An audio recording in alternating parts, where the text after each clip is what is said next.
Bismillahirrahmanirrahim. Assalamu alaikum. Welcome to Homo Biology. نن ټاپک زما د کلاس 10 د بایولوژي نه دی او په دې کې یونټ نمبر 15 دی او د ټاپک نوم دی رول اف جین ان پروټین سینتھسس. د دې مطلب څه دی؟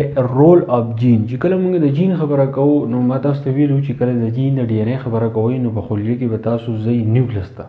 په نیوکلس کې چې کوم ډي ان اے دی لکه فار ایگزامپل دا زموږ سره ډي ان اے دی په نیوکلس کې دننه.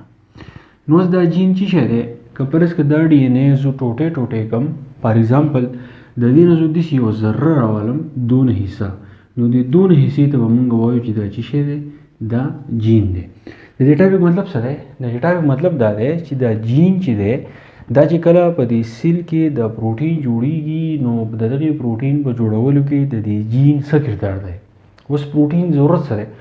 پروټین ضرورت ځکه دی چې کله پروټین جوړ شي نو دا د سیل له ګروت ورکوي، د دې د وجې نه د سیل ډیولپمنټ کیږي او پوره باډي ته د پروټین نه پیدا ده چې دا زیاتر په موومنټ کې چې دی موږ له هیلپ راکوي.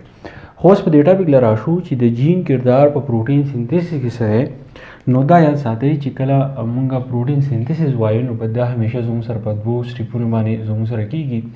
اولنی سټیپ زموږ سره دی ټرانسکرپشن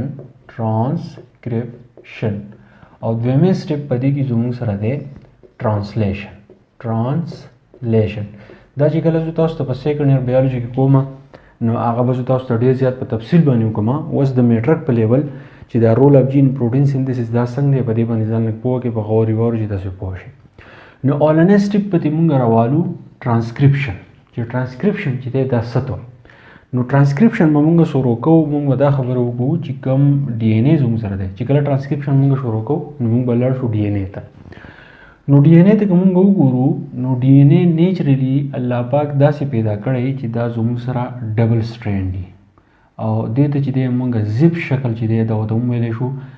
د دې زیپ شکل مطلب دا څه دی چې کله موږ زیپ ورولو لکه فرض کړه زموږ بیگ دی یا پینټ دی د هغې زیپ موږ ورولو نو هغه زموږ سره په داسې شکل باندې او ډي ان اے زموږ سره ډبل سټرینډ دی. یو سټرینډ زموږ سره دا شو او دویمې سټرینډ چې دی هغه زموږ سره دا شو. نو اوس موږ څه وایو چې ډي ان اے چې دی نو هغه زموږ سره ډبل سټرینډډ سټرکچر دی. چې ډبل سټرینډډ سټرکچر دی نو دا زموږ سره په زیپ فارم کې دی. چې کله زموږ سره په زیپ فارم کې دی نو په ټرانسکرپشن کې چې کله پروټین جوړیږي زموږ سره نو په ټرانسکرپشن کې دا چل وشي چې دا کوم زیپ شکل چې دی دا زموږ سره سنګل سټرینډ ته چې دی بدل شي. د دې مطلب څه دی؟ څه چل وشي په دې ځای کې دا کوم زیپ شکل چې نو دا زموږ سره بدل شي. د دې مطلب څه شو چې دا زموږ سره انزیپ شي.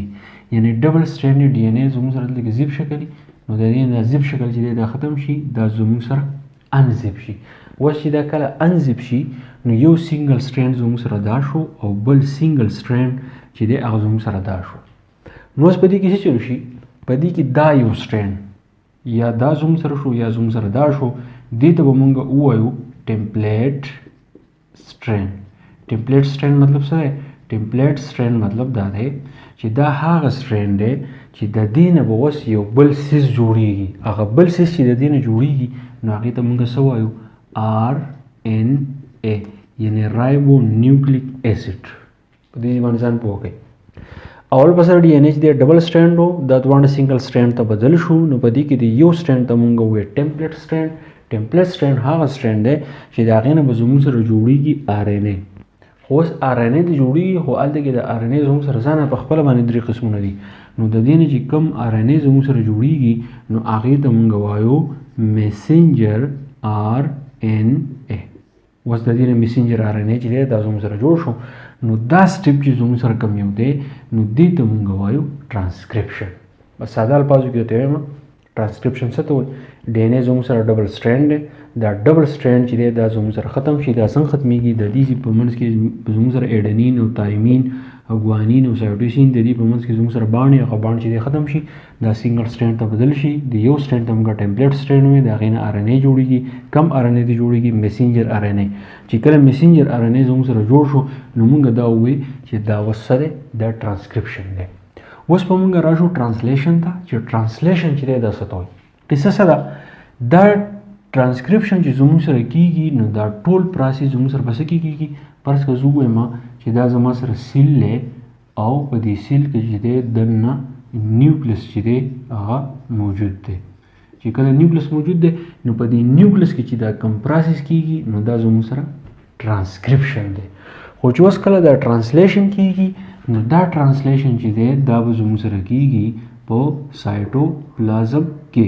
نو اوس د دې په نیوکلس کې دننه دا میسنجر آر ان اے چې دی دا جوړ شو نو دا میسنجر آر ان اے د دې نیوکلس نه راشي سایټوپلازم ته.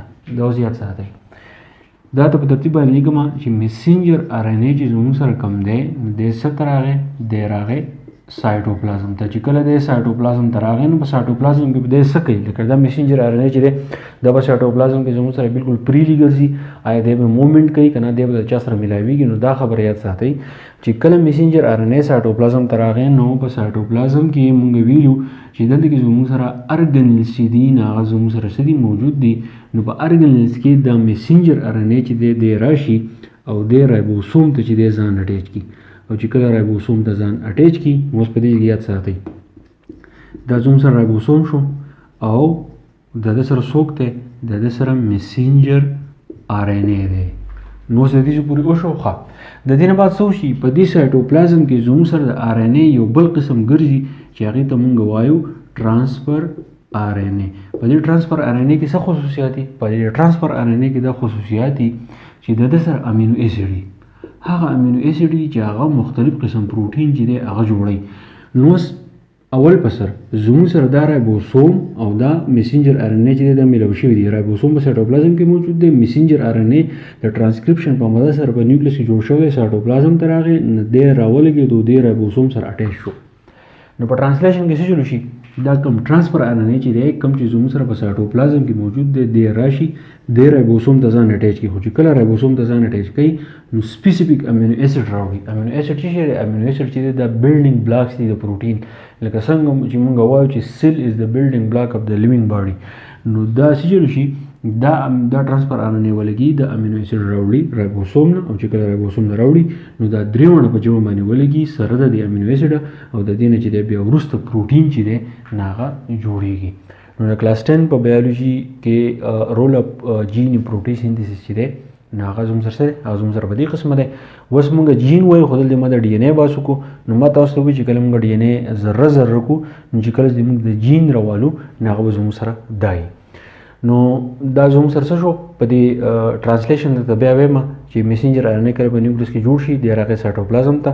په سایټوپلازم کې د ځینو رایبوسوم ته اټیچ کړي بیا ټرانسفر آر ان اے سره د امینو ایسډ هغه راشي رایبوسوم ته رایبوسوم سره اټیچ شي او دی بیا وروسته پروټین جوړولو کې چې دی هیلپ ورکوي. نو کلاس 10 بایولوژي په لیول باندې دا پورو ان شاء الله په کلاس 12 بایولوژي کې دا ټاپک چې ډېر زیات وګت دی بیا په تفصیل سره چې تاسو پوه کوم که په دې پوه شئ نو خپل ملګرو سره چې ضرور شیر کړئ. تھینک یو ډېر مننه.